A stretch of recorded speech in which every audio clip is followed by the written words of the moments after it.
Kita membuka Filipi pasal yang keempat.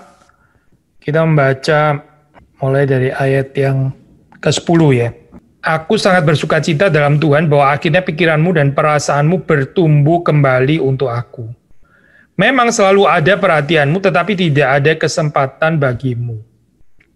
Kukatakan ini bukanlah karena kekurangan, sebab aku telah belajar mencukupkan diri dalam segala keadaan. Aku tahu apa itu kekurangan dan aku tahu apa itu kelimpahan dalam segala hal dan dalam segala perkara. Tidak ada sesuatu yang merupakan rahasia bagiku, baik dalam hal kenyang maupun dalam hal kelaparan, baik dalam hal kelimpahan maupun dalam hal kekurangan. Lalu ayat 13, segala perkara dapat kutanggung di dalam Dia yang memberi kekuatan kepadaku. Demikian pembacaan firman Tuhan. Mari kita masuk di dalam doa. Tuhan, kami bersyukur Engkau memberi kepada kami firman Tuhan, dan dengan firman Tuhan ini kami berharap kami bisa menjalani sepanjang tahun ini. Kami berdoa supaya Tuhan menolong perenungan pada siang hari ini beri kepada kami, baik kepada hamba-Mu dan kepada kami semua, satu konsentrasi yang baik sehingga kami bisa mengerti apa yang menjadi kehendak Tuhan di dalam hidup kami, dan kami tahu juga bagaimana mengaplikasikannya di dalam keseharian kami. Terima kasih Tuhan, Kau memimpin PA Wanita pada siang hari ini. Berkati setiap kami yang mengikutinya. Kami berdoa supaya Tuhan yang menyatakan anugerah belas kasihan Tuhan kepada kami semua.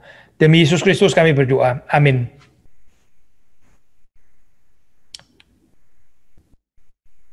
Ya, saudara, ini adalah satu bagian yang kita sebetulnya sudah pernah baca ya. Menarik, Zoe, kalau kita melihat di dalam bagian ini sebetulnya kan Paulus sedang membicarakan hal-hal yang konkret ya, yang ada hubungannya dengan ini ya, ada hubungannya dengan konteks pada saat itu gitu. Tapi terus kemudian kita membaca di dalam pergumulan itu, kemudian ada kalimat-kalimat yang seperti kayak supra konteks gitu, kalimat-kalimat yang sangat penting.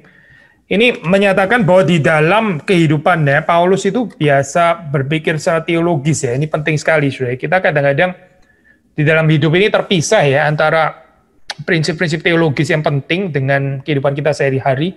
Bagaimana kita menghadapi masalah, bagaimana kita mengekspresikan sukacita ya.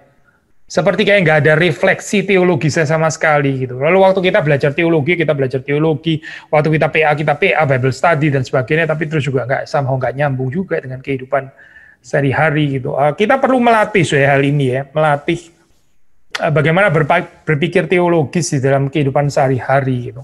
Seperti yang ditulis oleh Paulus di sini ya. Ada beberapa hal yang kita bisa, maksud saya gini ini tadi dikatakan di dalam sehari-hari ya, kalau saudara baca itu kan pasal 4 tadi kan memang bicara tentang ini ya, bicara tentang keadaan Paulus jemaat di Filipi yang bisa berbagian di dalam kehidupannya dan sebagainya. Itu kan pembicaraan yang sangat kontekstual pada saat itu ya. Tapi terus kemudian kita mendapatkan ayat yang indah ini ya, yaitu segala perkara dapat kutanggung dalam Dia yang memberi kekuatan kepadaku. Justru di tengah-tengah ini ya, pembicaraan tentang jemaat di Filipi yang bisa mendukung pekerjaan Tuhan ya, melalui kehidupan Paulus dan sebagainya. Terus kemudian kita kemudian kita membaca ayat yang muncul di sini ya, ayat yang 13 sangat indah ini. Dan sebelumnya kita mau coba melihat ini dari perspektif itu ya, nah ini mungkin yang kita belum pernah sharing ya, seingat saya sih belum. Perspektif ini perbandingan dengan kepercayaan pada saat itu gitu, karena Paulus menggunakan istilah yang sebetulnya sangat mirip ya dengan filsafat stoik ya, filsafat stoik dan filsafat sinik, stoik and sinik ya. Yaitu waktu dia bilang di sini ayat 11 ya, kukatakan ini bukanlah karena kekurangan, sebab aku telah belajar mencukupkan diri dalam segala keadaan. Paulus belajar untuk mencukupkan diri dalam segala keadaan. Ini terjemahannya sangat baik ya. Ini kalau di dalam bahasa Bahasa Inggris pakai istilah konten gitu ya. Ini bahasa Indonesia pakai istilah mencukupkan diri dalam segala keadaan. Nah, istilah yang dipakai di sini ya, dalam bahasa aslinya itu adalah pakai istilah autarkes ya. Autarkes itu again ini satu istilah yang dipakai juga di dalam filsafat Stoik dan Sinik. Misalnya Seneca pernah mengajarkan seperti ini kutipan ya, kutipan The happy man is autarkes ini ya, content ya. Happy man is content with his present lot. Happy man and woman by the way ya. Sekarang kayaknya lebih gender sensitif. Ya happy man di sini maksudnya woman juga included lah. Happy man is content with his present lot no matter what it is and is reconciled to his circumstances. Ya. Atau kutipan lain ya, masih dari Seneca, maksudnya autor yang sama ya. Dia bilang, the wise man is sufficient unto himself for a happy existence. Sufficient unto himself. Jadi ya kalimat ini seperti dekat sekali ya dengan ini ya, dengan pengajaran Alkitab gitu. Maksudnya membicarakan tentang contentment, bicara tentang mencukupkan diri ya. Seseorang yang self-sufficient ya, ya ini kalau dalam bahasa Indonesia mencukupkan diri, kalau terjemahan daripada bahasa Inggrisnya kan self-sufficient, diri itu self, mencukupkan ya sufficient, self-sufficient gitu ya. Tapi apa sih perbedaan antara pengajaran Stoicisme dengan pengajaran Alkitab gitu? Yang pasti saya ini berapapun terdengar sangat dekat gitu ya. Ini Paulus ini nggak bicara tentang semacam self-sufficient ala Stoik atau Sinik ini tadi ya, bukan gitu, bukan this kind of self-sufficiency yang dibicarakan Paulus gitu. Karena apa sih? Karena kalau di dalam pengajaran Stoik itu orang ya berusaha untuk mencukupkan diri, self-sufficient itu ya dia harus berusaha gitu. Dia mesti kuat ya, dia mesti tahan banting, dia mesti sabar. Jadi ini lebih berkaitan dengan ya kekuatan dirinya sendiri, dia mesti belajar lebih bergantung kepada dirinya sendiri daripada dia bergantung kepada situasi. Sehingga dia nggak diombang-ambingkan gitu ya, nggak tersentuh oleh situasi. By the way, saya sekarang lagi karantina 2 minggu ya di hotel. Ya, belajar mencukupkan diri juga saya di dalam keadaan seperti ini. Karena nggak bisa keluar sama sekali. Ya, betul-betul belajar mencukupkan diri dari keadaan yang nggak seperti biasanya. Sepanjang tahun lalu sepanjang tahun lalu kita juga, ya kita semua menghadapi ini COVID sampai sekarang sebetulnya gitu. Banyak hal yang berubah, banyak hal yang tadinya kita bisa melakukan jadi nggak bisa melakukan, lalu kita bisa ya kecewa atau bahkan mungkin sempat semacam tersiksa atau apapun istilahnya ya. Tapi ini menjadi satu ujian sebetulnya bagi kita gitu. Apakah kita again bisa mencukupkan diri atau ya kita gagal gitu, kita jadi uring-uringan, kita jadi marah-marah, kita jadi nggak sabar dan sebagainya. Ini sesuatu yang wajar lah katakanlah ya, di dalam perubahan situasi kita juga bisa berubah. Jangankan COVID, kita lapar aja bisa berubah soal emosinya gitu ya. Cuma sekedar lapar gitu maksudnya. Tetapi ayat ini mengatakan bahwa waktu kita di sini membicarakan tentang ini ya Pak, mencukupkan diri kalau mau tetap pakai istilah ini. Jangan lupa istilah yang penting di sini dikatakan ini adalah Paulus itu bergantung di dalam Tuhan ya, bergantung kepada Tuhan. Jadi ini kebergantungan kepada Tuhan kan. Ayat ini mengatakan segala perkara dapat kutanggung di dalam Dia ya, di dalam Kristus. Ini dia bukan menjadi kuat menghadapi segala macam situasi ya, karena dia sudah sangat lincah gitu. Karena dia tahan banting, karena dia adalah orang yang punya kekuatan kesabaran yang luar biasa, bukan di sana gitu, tapi karena dia menanggungnya di dalam Tuhan yang memberi kekuatan kepadanya. Ada perbedaan ya, ini self-sufficiency Di dalam arti ya orang yang bisa cukup dengan dirinya sendiri, atau ya ini dia cukup, ya betul dia mencukupkan diri, tapi dia mencukupkan diri di dalam Tuhan. Sehingga ada komentar mengatakan ini sebenarnya lebih cocok pakai istilah bukan self-sufficiency ya, tapi God sufficiency, ya, kecukupan Tuhan. Gitu. Yang cukup itu adalah Tuhan, yang cukup itu adalah Kristus bagi hidup kita ya. Bukan kita sendiri cukup untuk kita sendiri nggak pernah cukup saya untuk kita. Gitu. Kita sendiri sering mengecewakan kita. Gitu. Tetapi Tuhan yang dimaksud di sini ya, Kristus itu cukup untuk kita, dan itu yang diajarkan Paulus. Jadi ada perbedaan ya soalnya dengan orang yang sekedar kuat dari dirinya sendiri, maksudnya dalam hal ini let's say apa itu ya sudah biasa menderita gitu misalnya ya, atau mungkin yang lain ini apa sudah biasa hidup di atas gitu, sebaliknya ya. Tetapi yang dikatakan oleh Paulus di sini bukan itu maksudnya, justru belajar bagaimana dia tidak bergantung kepada baik hal kenyang maupun lapar ya, kelimpahan atau kekurangan. Nah ini apa artinya saya di dalam kehidupan kita ya. Saya percaya tahun lalu dan juga mungkin masih tahun ini juga ya, ini belum selesai kan ya. Kita belajar ya apa artinya itu mencukupkan diri. Tahun-tahun sebelumnya mungkin kita melakukan lebih banyak hal yang ya di dalam hal yang katakanlah kelimpahan ini ya. Tapi tahun yang lalu kita serba minim. Kita serba terbatas di dalam banyak hal gitu, dan kita belajar untuk mencukupkan diri dengan hal ini gitu ya. Mereka yang belajarnya baru tahun lalu ya sebetulnya rada telat gitu. Kalau kita sudah belajar sebelumnya, nah itu kita bahagia saya. Karena apa? Ya karena kita tidak terkaget-kaget ya waktu berpindah dari kelimpahan menuju kepada kekurangan.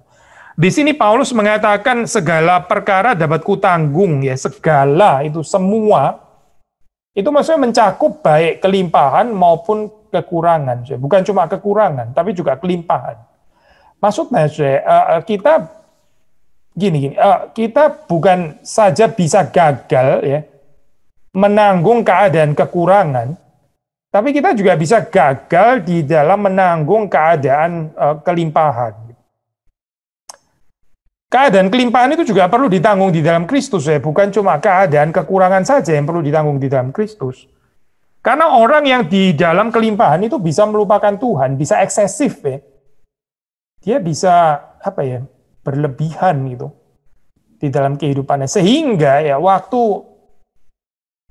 masuk ke dalam satu kehidupan yang kekurangan ya, minim di dalam banyak hal, itu dia bisa nggak siap. Mengapa sih? Karena waktu kelimpahan dia nggak menanggungnya bersama dengan Kristus. Saudara, orang makan itu ya bukan saja jangan kurang, tapi juga jangan berlebihan.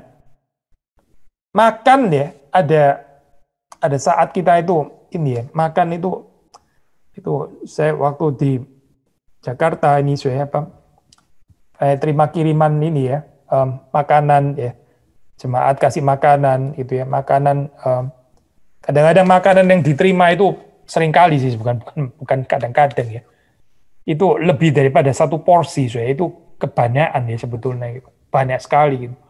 Kalau semua terus disimpan di kulkas ya nggak bisa juga, nggak keuber gitu ya saya makan ya. Akhirnya bagaimana? Ya akhirnya kita bagi-bagilah daripada rusak untuk apa gitu ya. Kalau saya habisin semuanya ya saya jadi kurang sehat ya, saya kurang sehat karena makanannya terlalu banyak porsinya gitu. Lalu setiap kali harus dihabisin, ya ini akan overweight gitu.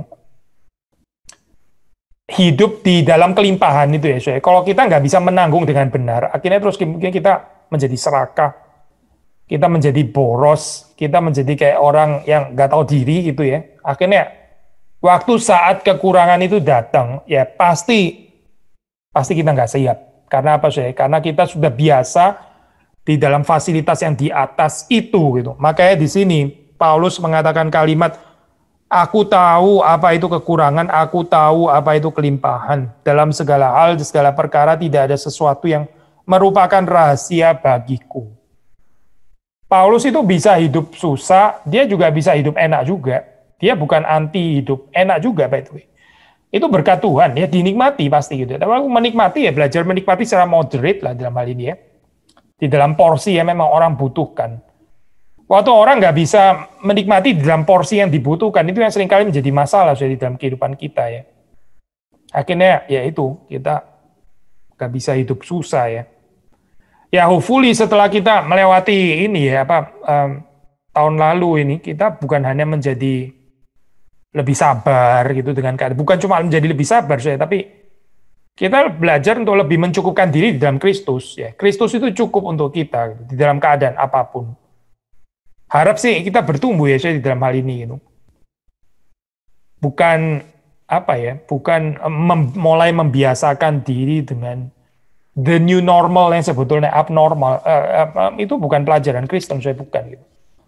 Kita bukan bagaimana berdamai dengan abnormalitas ini, ya. Itu tuh bukan pengajaran Kristen. Tapi yang kita mau belajar adalah bagaimana kita mencukupkan diri, ya, menanggung segala sesuatu itu di dalam Kristus. Itu yang adalah pengajaran yang kita terima dari firman Tuhan.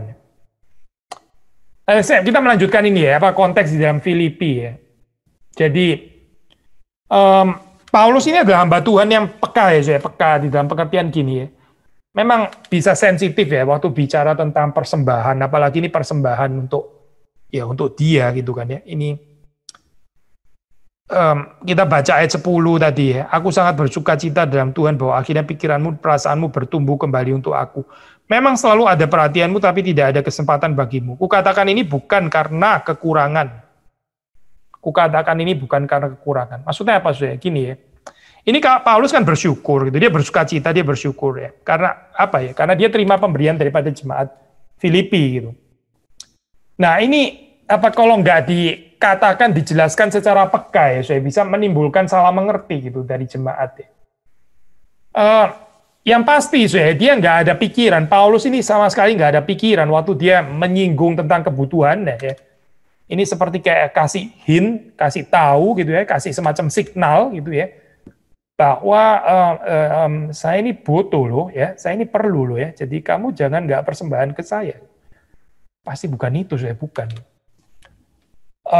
Juga di sisi yang lain, waktu dia bersuka cita, dia bersyukur ya, ini juga bisa kalau nggak nggak diekspresikan, dikatakan secara proporsional, ini bisa masalah juga ya, bisa dianggap Paulus ini sedang sedang menjilat atau apa, atau ini dorongan supaya orang persembahan lebih banyak lagi untuk dia, atau bisa salah mengerti semuanya.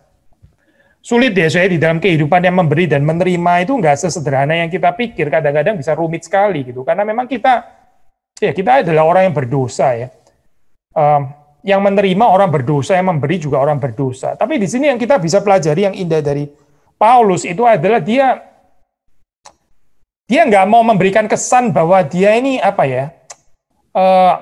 hidup dari belas kasihan jemaat Filipi. Ini nggak baik ya, kalau orang berpikir tentang hamba Tuhan seperti itu ya. Hamba Tuhan ini ya karena nggak kerjanya di gereja, jadi hidup dari belas kasihan jemaat gitu misalnya. Paulus nggak mau jemaat Filipi itu berpikir ke arah sana gitu, karena memang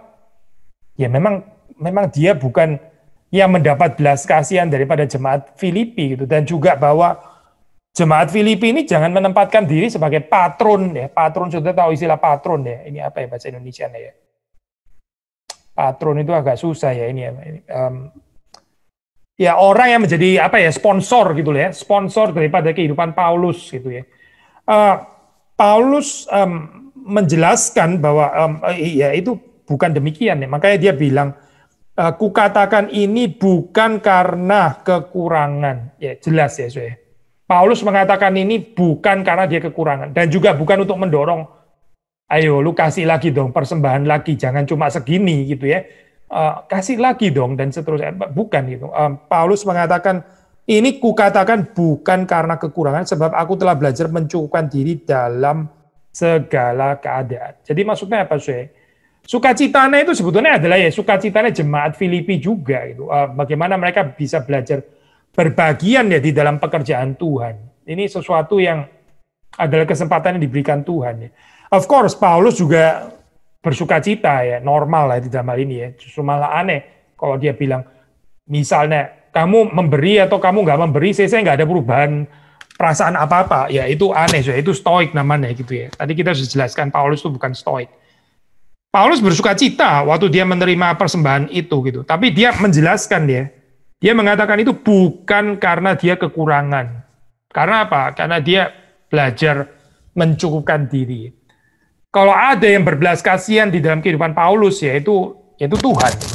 Nah ini yang kita bisa belajar ya waktu kita memberi orang yang kekurangan, waktu sudah memberi orang yang kekurangan, berbagian di dalam kehidupan orang yang kekurangan, kita yang memberi kita nggak boleh ingat-ingat bahwa kita yang memberi gitu. Kita mesti berpikir bahwa kita ini hanya alat di dalam tangan Tuhan ya. Kita dipakai oleh Tuhan untuk menjadi instrumen belaka, menjadi alat belaka, menyalurkan berkat yang dari Tuhan, anyway itu punya Tuhan, kepada orang lain yang lebih membutuhkan daripada kita. Jadi kita bukan memosisikan diri sebagai sponsor, patron itu ya. Bukan, tapi kita mesti mengingat ini pemberian adalah pemberian dari Tuhan ya, melalui saya. Melaluinya itu nggak penting sama sekali. Yang penting itu adalah sumber pemberinya itu siapa? Yaitu Tuhan sendiri. Kita nggak boleh memosisikan diri sebagai posisi pemberi ya, itu karena itu posisinya Tuhan. Nah, sama tadi kita mengatakan dari posisi pemberi waktu kita berbagian dalam kehidupan orang yang kekurangan ya. Jangan melihat diri kita sebagai pemberi atau penolong, tapi Tuhan yang memberi dan menolong. Demikian juga dari posisi yang menerima sekarang ya. Posisi yang menerima. Seseorang yang menerima pertolongan ya. Ya, memang secara manusia ya pasti kita bersyukur ya kepada orang yang menolong, melayani, memberi kepada kita bersyukur. Tapi kita mesti belajar untuk melatih pikiran penghayatan ya. Kita menerima itu dari tangan Tuhan. Sang pemberi itu adalah Tuhan sendiri. Maksudnya apa Ini bukan berarti terus kemudian saudara nggak perlu say thank you kepada orang yang memberi atau yang menolong atau melayani saudara. Bukan itu maksudnya. Tapi bahwa saudara itu nggak berutang gitu kepada manusia. Kalaupun saudara berutangnya kepada Tuhan. Sekali lagi ya sang pemberi itu cuma satu, yaitu Tuhan sendiri. Mereka yang memberi itu hanya alat Tuhan. Jadi kita yang menerima, ya, saudara menerima pemberian daripada seseorang. Saudara nggak berutang kepada orang tersebut. Yang saudara berutang itu adalah saudara berutang kepada Tuhan. Itu yang kita nggak boleh lupa. Gitu. Jangan kita akhirnya mendewakan orang yang menolong kita, yang memberi kita. Apalagi sampai kita terus menjadi bergantung kepada mereka. Nah ini parah ya, jadi mentalitas pengemis akhirnya kalau kita nggak hati-hati gitu. Terus kita terus mengharapkan daripada manusia itu ya, karena dia pernah menolong saya, terus saya berharap terus ini. Ini kalau kita kehidupan seperti ini, kehidupan kita itu nggak bertumbuh sebetulnya. Saya sudah berkali-kali mengatakan, memang ada saatnya, ada waktunya kita itu menerima, dilayani, diberi bahkan ya.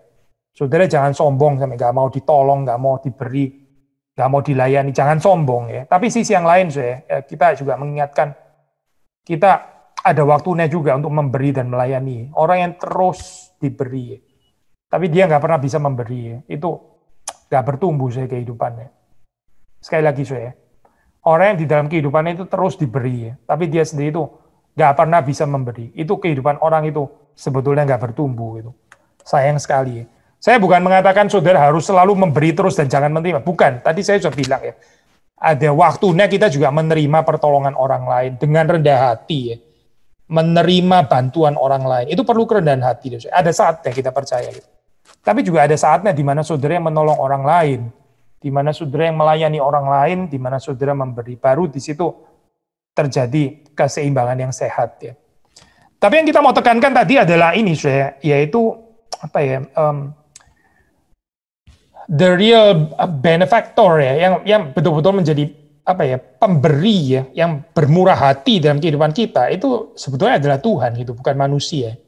Nah ini yang dikatakan Paulus di sini ya, supaya jemaat di Filipi itu tidak salah mengerti ya, lalu mereka memosisikan diri sebagai patron atau sponsornya Paulus gitu ya, apalagi Paulus dianggap sebagai pegawai gitu misalnya ya. Ini kacau ya, ini by the way nggak taken for granted ya. Kita di dalam gereja ya itu kalau jemaat nggak dididik dengan benar ya itu orang bisa berpikir hamba Tuhan itu seperti kayak pegawai dan akhirnya diperlakukan sebagai pegawai gitu ya. Karena apa ya? Karena kan dia hidup daripada belas kasihan orang-orang yang kerja sekali lagi ya. Tapi ini pikiran yang tidak tepat gitu. Kita belajar daripada Paulus ya. Hamba Tuhan juga nggak boleh sombong juga sih di sisi yang lain ya. Hamba Tuhan juga bukan di satu sisi dia bukan pegawai. Di sisi yang lain dia juga bukan bos juga, bukan. Hamba Tuhan nggak boleh bosi ya di dalam hal ini. Nah, saudara melihat ini ya keseimbangan yang indah yang dikatakan di dalam Filipi pasal yang keempat ini kalau saudara membaca. Jadi sekali lagi ya, bukan ini ya, bukan stoic virtue, bukan bagaimana menjadi self-sufficient dengan kekuatan sendiri, karena itu bukan pengajaran Alkitab, itu lebih kepada ini ya, pengajaran filsafat stoik itu tadi gitu. Bedanya di mana saya? Ini salah satu bedanya ya. Tadi saya sudah mention sedikit di dalam stoik itu, filsafat stoik itu humility ya, kerendahan hati. Itu bukan dianggap sebagai kebajikan. Humility ya, humiliation dan sebagainya itu sesuatu yang dianggap mentalitas Buddha. Itu sesuatu yang harus dihindari kalau menurut pengajaran filsafat stoicism ya. Sementara kita tahu di dalam pengajaran Kristen ya, itu humility, kerendahan hati itu sangat penting. Jadi makanya di sini ini sebetulnya despite Paulus menggunakan istilah yang sangat common ya dipakai di dalam filsafat stoicisme, tapi artinya itu sebetulnya sama sekali berbeda. Sebenarnya dia di sini menggunakan istilah yang sama dengan pengertian yang lain deh. Karena sekali lagi di dalam autarkis atau self-sufficiency-nya stoicisme itu nggak ada kerendahan hati. Ini orang yang kuat dari dirinya sendiri, dia bisa bertahan di dalam keadaan apapun. Dan akhirnya menjadi sombong gitu.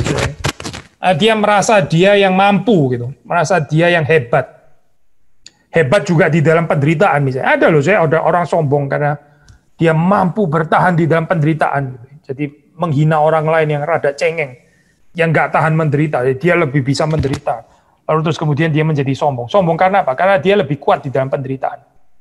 Nah itu lebih mirip stoicisme gitu, bukan mirip ajaran Kristen. Di dalam ajaran Kristen nggak ada tempat untuk kesombongan-kesombongan seperti ini. Mengapa? Karena kita tahu waktu kita kuat menanggungnya itu bukan kita yang menanggung sendiri gitu, tapi kita menanggungnya di dalam Kristus. Karena di dalam Kristus itu yang membuat kita kuat sehingga ya nggak ada tempat untuk sombongan ya. Segala sesuatu dapat kutanggung di dalam Dia yang memberi kekuatan kepadaku. Kekuatannya dari siapa? Dari Dia yang di dalamnya kita menanggung segala sesuatu, yaitu Kristus itu tadi. Jadi ini sangat berbeda, saya. Kita nggak mau ini ya, saya mengajarkan sekedar kebajikan-kebajikan, tapi hanya di dalam batas moralisme, di dalam batas moralitas beraka ya sebetulnya. Christless, nggak ada Kristus di dalamnya gitu. Ini bukan merupakan satu transformasi yang terjadi di dalam kehidupan kita yang bekerja dalam kehidupan kita karena kita itu di dalam Kristus, bukan, tapi karena kita mulai makin lincah di dalam berhadapan dengan kesulitan gitu misalnya. Ya nggak ada gunanya ini spiritualitas seperti ini. Itu bukan pengajaran Kristen dan saudara nggak perlu Kristus untuk seperti ini sebetulnya gitu. Maksudnya orang yang nggak ada Kristus juga bisa kok sebetulnya belajar untuk bertahan di dalam kelimpahan dan di dalam kekurangan. Ini nggak perlu Kristus sebetulnya gitu. Kalau mau gitu ya. Tapi ya dengan bentuk yang lain tentu saja gitu. Paulus nggak tertarik mengajarkan kita hanya sekedar tahan banting di dalam kesulitan, di dalam penderitaan, ya sekedar kuat begitu saja. Yang Paulus tertarik itu adalah persekutuan dengan Kristus. Ya, saudara jelas ya membaca keseluruhan surat Filipi ini ya, salah satu yang sangat ditekankan Paulus yaitu bagaimana dia bisa semakin bersekutu dengan Kristus ya. Kalaupun waktu menderita itu adalah sarana semakin bersekutu di dalam penderitaan Kristus. Jadi intinya itu adalah persekutuan dengan Kristus. Kalau nggak ada Kristus sekali lagi ya, nggak ada gunanya entah kita itu menderita atau di atas, di bawah, lebih susah, lebih berhasil daripada orang lain. Nggak ada gunanya, semuanya itu sia-sia. Juga nggak ada pertumbuhan sebetulnya gitu. Tetapi saya membawa kita kepada kehidupan yang semakin berarti itu adalah waktu kita semakin bergantung kepada Kristus. Ini intinya. Apakah tahun yang sudah lalu ini memberikan kepada kita pelajaran hidup ini semakin bergantung pada Kristus? Atau saudara cuma sekedar itu tadi ya? Saya sudah mulai biasa kok ini dengan apa? Dengan pandemi ini saya mulai biasa. Saya mulai bisa berdamai ini dengan keadaan yang kayak gini ini. Saya bisa mulai membiasakan diri ya. Itu bukan pelajaran Kristen sekali lagi saya. Kita nggak tertarik dengan hal seperti itu sebenarnya. Karena itu bukan kekristenan.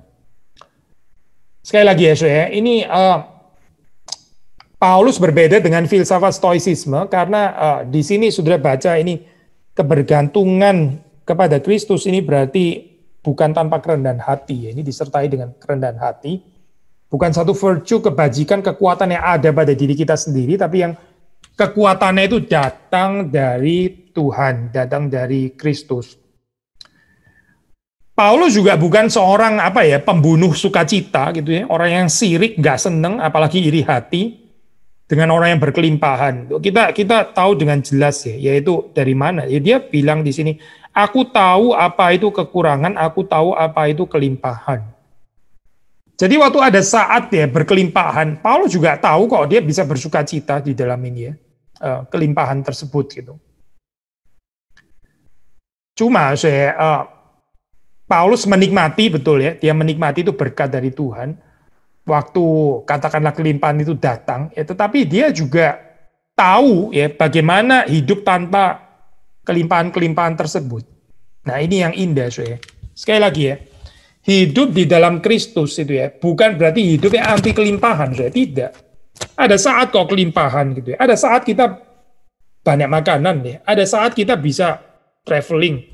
Ada saat kita bisa banyak sekali ya teman-teman di sekitar kita gitu. Ada persekutuan yang sangat limpah. Bisa saja gitu. Ada saat di mana income kita naik dan sebagainya. Ada saja gitu. Maksudnya boleh saja. Kalau saudara membaca di dalam kitab ini ya, kitab-kitab bijaksana itu ada minyak, ada anggur gitu ya, ada saat-saat sukacita. Ya dinikmati saja gitu, nggak salah kok menikmati itu ya. Tapi di sini Paulus kemudian mengatakan, ya kita juga belajar ya dalam hal ini ya. Waktu itu nggak ada. Hidup ini bukan berarti itu seperti kayak jadi dunia kiamat ya, tidak gitu. Karena apa? Karena orang yang percaya belajar mencukupkan diri itu dengan Kristus. Dia bisa hidup tanpa kelimpahan itu gitu. Kelimpahan itu nggak menjadi berhala di dalam kehidupannya. Nggak akan menjadi berhala. Karena apa? Ya karena hidup itu bagi Paulus artinya adalah hidup bersama Kristus. Bukan hidup bersama dengan kelimpahan itu. Gitu. Demikian juga kekurangan. Kekurangan ya oke, kekurangan ya dihadapi saja gitu. Menghadapi kekurangan juga mengapa karena kita bersama dengan Kristus, maka bisa menghadapi kekurangan. Kristus itu cukup juga, termasuk di dalam keadaan kekurangan. Ya. Sekali lagi ya, ini di dalam kehidupan kita ya, Tuhan menolong kita, Tuhan berbelas kasihan kepada kita, kita berdoa ya. Ini tahun ini supaya kita bisa lebih berakar di dalam Kristus. Sehingga waktu kelimpahan kita nggak tergoncang, ya, kita nggak jadi kayak orang yang orang kampung yang baru ketemu kota, yang baru masuk metropol gitu misalnya ya. Kayaknya norak banget gitu ya. Bukan itu, bukan itu. Tapi di dalam saat kekurangan kita juga nggak menjadi orang-orang yang terus jadi pahit, sakit, sinis, kehilangan pengharapan, ngomongnya kasar dan sebagainya. Tidak gitu. Mengapa? Karena ada Kristus yang mencukupkan kita sehingga kita bisa mencukupkan diri di dalam Tuhan.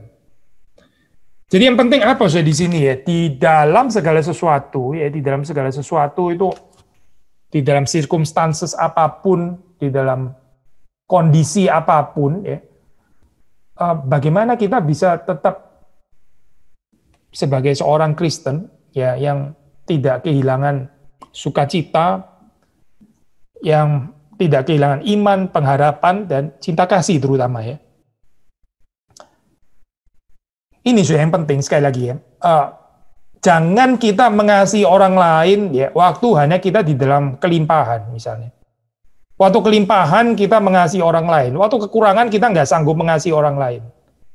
Ya ini sebetulnya hidup kita ini dicukupkan oleh Kristus atau dicukupkan oleh kelimpahan atau siapa ya sebetulnya menjadi Tuhan? Apa yang menjadi Tuhan di dalam kehidupan kita? Kalau kita menuhankan Kristus di dalam kehidupan kita ya, maka di dalam keadaan apapun ya, kita itu bisa tetap beriman kepada Tuhan. Kita tetap ada sukacita dan kita juga bisa tetap mengasihi dan dikasihi di dalam hal ini ya. Itu tandanya bahwa kita betul-betul hidup di dalam Kristus itu, bukan di dalam kelimpahan atau di dalam kekurangan, tapi di dalam Kristus. Entah itu kelimpahan, entah itu kekurangan, tapi Kristus mencukupkan saya sehingga saya bisa tetap beriman, bisa tetap berharap, dan bisa tetap mengasihi. Ini yang penting itu. Dan ya mari kita berdoa kepada Tuhan ya, minta kepada Tuhan tahun ini ya kita lebih baik ya di dalam menghadapi segala macam keadaan ini ya. Bukan karena kita yang jadi semakin lincah gitu dengan keadaan-keadaan, bukan. Ini bukan tentang kita gitu. Tapi karena kita semakin bergantung kepada Tuhan. Karena kita semakin belajar apa artinya mencukupkan diri dengan ya kehadiran Tuhan. Dan ini bukan sesuatu yang abstrak ya, saudara. Saudara jangan, apa itu maksudnya kehadiran Tuhan? Kristus itu maksudnya apa? Abstrak, ini bukan abstrak, saudara. Kristus itu sungguh-sungguh hidup ya. Ini real di dalam kehidupan kita. Dan kita perlu mempelajari ini, saudara. Bagaimana bergantung pada Kristus ya. Dan memang betul-betul Kristus itu cukup, saudara, untuk kita gitu.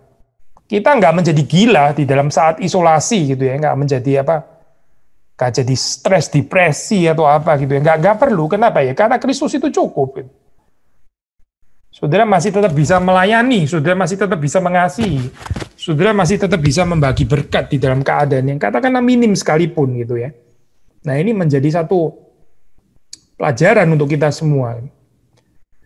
Jadi Paulus ya, kalau sudah melihat di dalam cerita ini, dia bukan bukan menimba dari kekuatan yang ada pada dirinya sendiri gitu, bukan. Tapi dia bergantung kepada kekuatan yang diberikan oleh Tuhan. Sekali lagi ya, ada beda ya orang yang berusaha menimba kuat sendiri dari dirinya sendiri, ini kekuatannya potensi orang kuat gitu misalnya ya. Paulus nggak membicarakan itu dan dia nggak tertarik saya bicara tentang kekuatannya sendiri. Kita membaca di dalam surat Korintus dan sebagainya, dia bicara tentang teologi salib gitu ya. Sebetulnya orang yang dipanggil Tuhan itu banyak yang biasa-biasa saja. Bukan orang kuat, bukan orang pintar, bukan orang kaya, bukan orang terhormat, bukan keturunan bangsawan ya, dan orang biasa-biasa saja lebih banyak. Di situ yang mau dikatakan Paulus apa sih? Yaitu bahwa pekerjaan Tuhan itu yang nggak bergantung kepada kebesaran manusia. Nggak bergantung pada potensi manusia, kehebatan manusia, termasuk kekuatannya ya. Kekuatan kesabarannya, kekuatan mencintainya, dan sebagainya. Bukan bergantung pada itu. Ini bukan tentang kita, tapi ini tentang kekuatan yang kita timba dari Tuhan sebetulnya. Sehingga waktu kita kuat, ya, kita bisa bersaksi, dan orang mendengar di dalam kesaksian itu ya, itu yang dimuliakan itu adalah Tuhan. Tapi coba saudara perhatikan ya, orang yang merasa dirinya sendiri kuat, hebat sendiri. Waktu dia cerita ya, yang dikatakan itu adalah bukan kebesaran Tuhan. Saudara nggak dengar kekuatan Tuhan, saudara nggak mendengar tentang anugerah Tuhan di sana. Yang saudara dengar adalah kekuatan dia sendiri sebetulnya, kehebatan dia sendiri. Nah orang-orang seperti ini biasanya nervous ya, kalau orang itu nggak acknowledge jasanya dia, ya, kelebihannya dia, kehebatannya dia, ya, sumbangsinya dia, dan melelahkan sekali ya hidup seperti ini. Gitu. Ini kayak nggak ada Kristus ya di dalam kehidupannya gitu. Boleh saja dia menyebut Kristen gitu, tapi sebetulnya dari kesaksian-kesaksian seperti ini, seperti kayak nggak ada Kristus di dalam kehidupannya. Berarti selama ini waktu dia menghadapi kesulitan penderitaan, dia berjuang dengan inner strength-nya sendiri, dengan kekuatan batinnya sendiri, dan bukan dari kekuatan yang dari Tuhan. Sekali lagi ya, ini bukan sesuatu yang abstrak, ini bukan permainan kata-kata, bukan. Nah, Paulus juga nggak tertarik untuk menggambarkan dirinya sendiri seperti kayak Superman gitu ya, ini Superwoman di dalam konteks saudara gitu. Paulus nggak tertarik gitu karena bukan itu. Kekristenan itu bukan ya bagaimana saya dianggap Superwoman gitu ya. Ini oleh rekan-rekan yang lain, bukan itu kekristenan saya. Tapi cerita hidup ya, meskipun kita lemah ya, meskipun kita lemah, vulnerable ya, rentan rapuh. Tapi Tuhan itu selalu nggak pernah gagal saya di dalam menyediakan kekuatan bagi kita. Nah itu berita Kristen. Gitu. Meskipun kita lemah, ya meskipun kita kurang, tapi Tuhan itu senantiasa cukup untuk memberikan kekuatan kepada kita. Nah ini baru kita bicara kekristenan, saya. Baru kita bicara tentang true doxology. Sehingga saya ini kita nggak mendapatkan apa ya kesan waktu Paulus menulis hal ini, ya. Saudara nggak ada slightest idea, thought, pemikiran sedikit pun ya bahwa di sini Paulus ini sedang mengajarkan kiat sukses gitu misalnya ya, sedang mendorong kita untuk melakukan sesuatu yang kita bisa achieve dari diri kita, bukan gitu. Di dalam komentar saya ini ada bahasa Inggris ya memang, dia mengatakan kalimat seperti ini ya. Ada beda ya saya antara coping with everything ya, coping ya ini cope ya, saudara tahu ya istilah bahasa Inggris cope to cope ya, coping itu apa ya terjemahan bahasa Indonesia ya? Padahal susah ya terjemahannya ya. Coping with everything dengan doing everything ya, dengan melakukan segala sesuatu itu dua hal yang berbeda ya, berbeda gitu. Coping with everything itu berarti saudara bisa ya ini ya menanggung kayak kalau saya pakai istilah terjemahan bahasa Indonesia di sini ya. Menanggung segala sesuatu. Menanggung segala sesuatu dengan melakukan segala sesuatu. Melakukan itu ya saya yang aktif gitu. Ya saya ini kekuatan saya maksudnya. Tapi ini waktu dikatakan di sini menanggung segala sesuatu ya. Kita bisa menanggungnya itu karena kekuatan yang datang dari Tuhan. Jadi di sini kita sendiri sedang ditopang oleh Tuhan, oleh kekuatan Tuhan, maka kita sendiri bisa cope. Maka kita sendiri bisa face, bisa menghadapi itu, bisa menanggung ini ya, beban itu termasuk juga beban yang berat itu ya. Dan itu kita tahu kekuatannya bukan dari kita sendiri, melainkan dari Tuhan. Nah ini yang indah di dalam kekristenan ya, bagaimana kita bisa terus-menerus bersaksi. Again, bukan menyaksikan saya dulu itu orang yang lemah gitu ya. Saya dulu itu orang yang nggak berhasil, tapi lihatlah saya sekarang, saya jadi orang yang kuat. Saya sekarang jadi orang yang berhasil gitu ya. Kalau dulu nggak berhasil, saya sekarang berhasil. Saya dulu bukan siapa-siapa. Lihatlah saya sekarang jadi someone, jadi somebody gitu ya. Saya dulu datang dari keluarga yang biasa-biasa, tapi coba lihat sekarang keluarga saya, keluarga yang terpandang. Itu bukan kekristenan, saya bukan itu. Kekristenan itu bukan itu. Gitu. Kekristenan itu isinya adalah ya kita dulu itu biasa-biasa. Sekarang ya tetap biasa-biasa gitu. Tapi bedanya apa saya? Bedanya dulu saya biasa-biasa, saya lemah, ya saya gagal dan saya nggak mengenal kekuatan Kristus. Tetapi sekarang ya saya tetap lemah juga dan juga masih ada kegagalan. Saya tetap rapuh, rentan, ya, tetapi ada kekuatan Kristus yang menopang saya. Nah ini kekristenan, baru kita bicara tentang kekristenan. Sehingga sekali lagi ya, segala sesuatu itu kembali kepada Kristus. Yang menguatkan kita itu adalah Kristus ya. Maka waktu kita berjalan menghadapi ya berbagai macam keadaan, semua kemuliaan juga kembali kepada Kristus. Nah, kehidupan yang seperti ini ini membebaskan daripada saudara harus berjuang sendiri ya. Membuktikan diri sendiri bahwa saudara kuat gitu ya, ini meskipun perempuan tapi kuat gitu misalnya. Nggak ada gunanya cerita-cerita kayak begini, nggak membawa kita kemana-mana gitu. Katakanlah saudara betul bisa lebih kuat juga gitu ya. Tapi kalau itu bukan merupakan satu penghayatan kekuatan yang saudara terima dari Tuhan, bukan itu. Tapi saudara seperti kayak berubah menjadi orang yang lebih kuat. Ya nggak ada kesaksian apa-apa yang mempermuliakan Tuhan. Kenapa orang mesti kagum kepada saudara gitu yang dulu lemah sekarang menjadi kuat? Itu bukan cerita kesaksian Kristen, bukan. Gitu. Jadi mari kita belajar seperti Paulus ya. Paulus di sini mengajarkan kepada kita untuk sekali lagi ya intinya bagaimana hidup itu bergantung pada Yesus Kristus dan hidup yang bergantung pada Yesus Kristus yang di dalam Kristus itu bisa menanggung segala perkara, segala sesuatu. Kelimpahan ya, saya nggak menjadi silau, nggak menjadi norak itu tadi ya, nggak menjadi serakah ya, nggak menjadi sombong dan sebagainya ya. Kelimpahan nggak membawa saya ke sana gitu. Tapi juga kekurangan ya, tidak membawa saya minder, tidak membawa saya kecewa, pahit, mengasihani diri, ya, terus kemudian mental pengemis, apa lagi saya, mental korban, ya, saya ini korban, saya selalu dijahati. Oh tidak, saya tidak. Kalau kita di dalam Kristus, kita nggak akan menyerahkan diri kita untuk ya dijadikan bulan-bulanan korban kesulitan seperti itu. Nggak ada gunanya, saya nggak ada yang mempermuliakan Kristus juga di sana. Jadi hati-hati ya, saya, karena tanpa Kristus ya kelimpahan itu bisa menghancurkan kita. Demikian juga kekurangan itu bisa menghancurkan kita. Nah di dalam hal ini saya, kalau saudara membaca, saya sudah pernah bahas yang ini pengulangan ya. Ada satu kalimat di dalam kitab bijaksana, yaitu dikatakan, oh Tuhan jangan berikan kepadaku itu kekayaan sehingga aku melupakan Engkau ya. Tuhan itu siapa gitu. Berarti kelimpahan itu ada bahaya saya. Dan juga jangan berikan kepadaku kemiskinan, kekurangan ya. Supaya saya ini jangan mencuri, lalu terus kemudian akhirnya menista nama Tuhan, merusak kemuliaan nama Tuhan. Jadi penulis ini sudah di dalam Perjanjian Lama itu sangat sadar ya bahaya daripada kelimpahan dan bahaya dari kekurangan. Memang betul-betul bahaya sudah kalau kita nggak hati-hati ya. Kelimpahan itu bisa membuat kita itu melupakan Tuhan.